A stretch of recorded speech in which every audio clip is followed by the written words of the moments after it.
Hey, happy Thursday, everybody. This is just going to be an ALCo update, not a layout update. See, I got my two RSD12s sitting in front of you. I did a pretty long, comprehensive video on those about 3 weeks ago. Been doing a lot of work to them. And a lot of detail work. I had to order some detail parts. But you can see on the 339 here, I cut off the brake cylinders, which were here and here, that are right for an RSD5 or an RSD4, but were wrong for the RSD12. But being that ALCos/Cato, they just kind of, kit bashed this together out of existing parts. That's what we got. So what I did was I cut those brake cylinders off, ordered some ALCo brake cylinders, and drilled some holes and put them in their proper locations. I also did a bunch of weathering to the trucks and just a little bit to the fuel tank. Also did a little bit of weathering to the grills up here, and I'm pretty happy with the way that one is. 339 is 100% complete. Normally I don't put MU cables on the rear of the locomotive, but I think I'm going to go ahead and do so. So I guess it's not 100% complete because I'm going to go ahead and put some MU cables back here. 337, I just replaced the speaker in that. Both locomotives have TCS Wild Sound kits in them. And it's the ALCo kit that is made specifically for this locomotive. And it basically just snaps in place of the old electronics board that comes out, and the new board just snaps in there. Pretty good kit, but been having some problems with some Cato lately, and it seems like, after a little bit of time, like a couple hours of running, everything kind of smooths out. But the speaker in the 337 here just burned out for some reason. I don't even know why, but started having a lot of problems. Of course, my light goes out because I need to replace them. Hang on a second. I'm sorry. So I replaced the speaker in this one with a Soundtrax speaker, and I ended up getting rid of the 3D printed little speaker box, and basically just putting some double-sided tape on it and attaching it up here to the weights, because what I do is I string weights along the top, like car tire weights. So I have about 3 ounces of weights across the top. I got another locomotive to do this to. I think I might do a TCS Wild Sound ALCos install and show you how I put the weights in. If you're familiar with these locomotives, you know there's a nose weight and another weight on the rear that looks like this. So the front has a weight, the rear has a weight, and then when you put the speaker in, this weight has to come out, because that's where the speaker goes. So, and there's also clear light and headlight and number board pieces that come along the top here. So you got about 1/4 of an inch of space that there's nothing there. So I was cut those out, put the, of course, the headlight and the number boards back in. And then with this empty space, I use self-adhesive 1/4 ounce weights. And pretty happy with the way they pull afterwards, because they're just a little bit heavier than what they would be stock.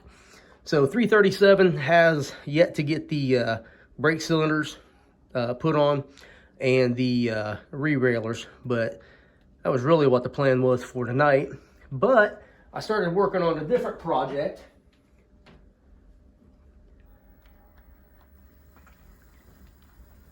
Nice. Here, I'll let you just get.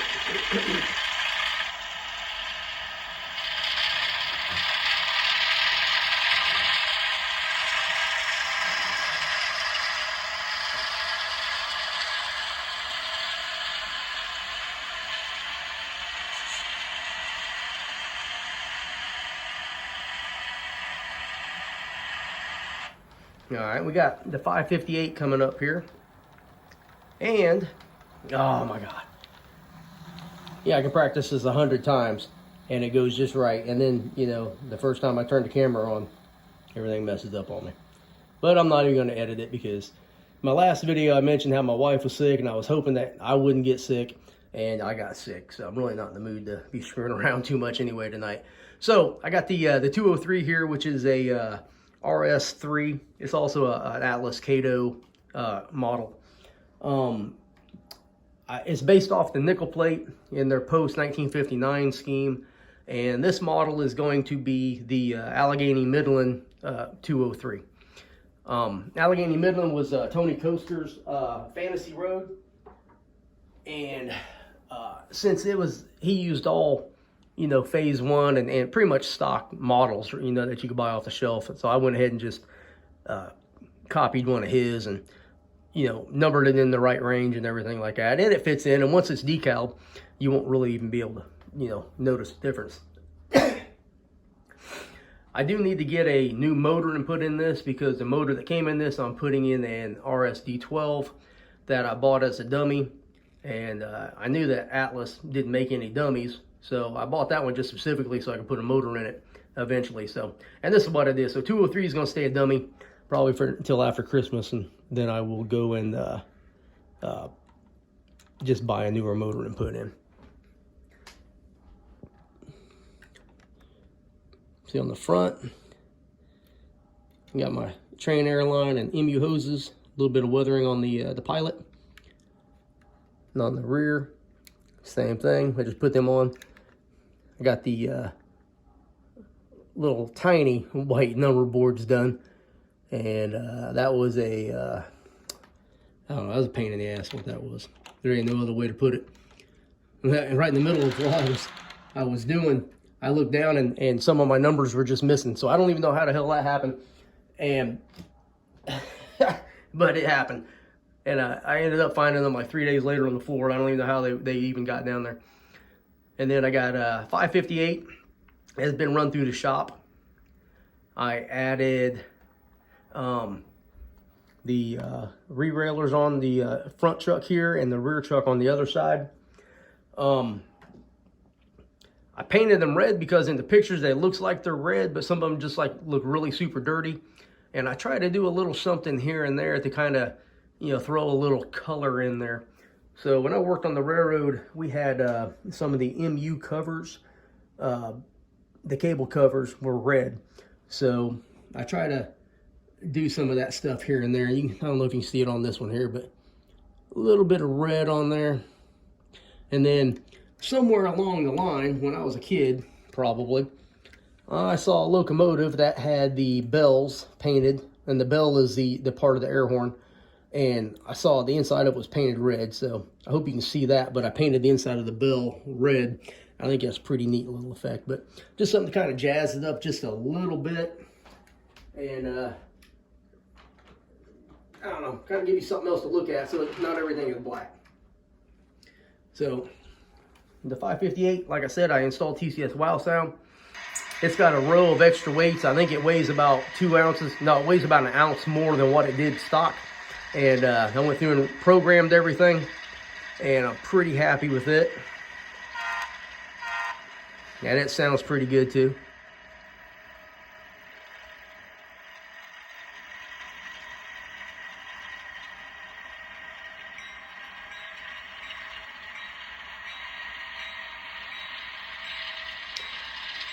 And 572, I haven't done anything to that one, so there's nothing to report there. But I'm pretty happy with my ALCo units. They all run real good for 30-year-old or 35-year-old units. You know, they run like champs. And I have quite a collection of them. Let's see if these SD9s work. So I got some SD9s on a train. Every time.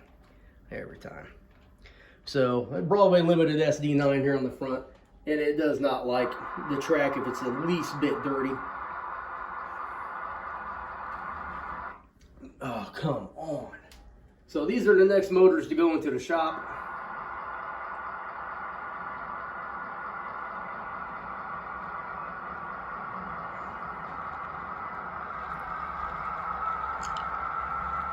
There we go, finally. It's amazing that they just ran over this track a minute ago and they were perfectly fine. Well, I guess 15 minutes ago, but still.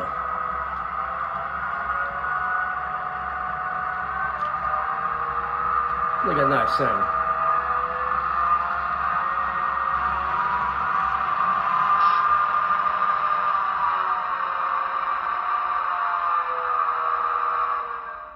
Okay, so these are some of the few units that I have on my layout that are not ALCo.